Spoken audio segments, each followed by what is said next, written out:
ஆரணி அருகே 2 தனியார் பள்ளி பேருந்துகள் மோதிக்கொண்ட விபத்தில் காயமடைந்த 25 மாணவர்கள் மருத்துவமனையில் அனுமதிக்கப்பட்டுள்ளனர். இதுகுறித்த கூடுதல் விவரங்களை நம்முடைய செய்தியாளர் மோகனிடம் கேட்கலாம். மோகன், மாணவர்களுக்கு எங்கு சிகிச்சை அளிக்கப்பட்டு வருகிறது? அவர்களுடைய நிலை என்னவாக இருக்கு?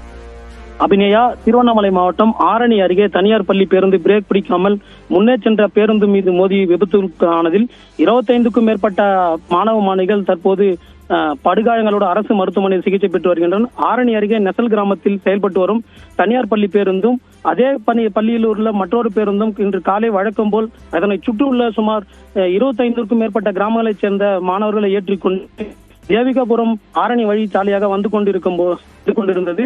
அப்போது தேவிகாபுரம் சாலை சீனிவாசபுரம் கூற்றோடு வந்து கொண்டிருக்கும் போது ஓட்டுநர் முபாரக் என்பவரின் முன்னால் சென்ற அதே பள்ளி பேருந்து மீது பின்னால் இடித்ததில் ஓட்டுநரை கட்டுப்பாட்டை இருந்த பேருந்து பிரேக் மோதியதில் பேருந்தில் பயணம் செய்த 30 மாணவர்கள் பேருந்தில் மாணவ மாணவிகள் பயணம் செய்துள்ளனர். அதில் 25க்கும் மேற்பட்ட மாணவ மாணவிகளுக்கு படுகாயம் அடைந்துள்ளனர். உடனடியாக அக்கம் பக்கத்தில் இருந்த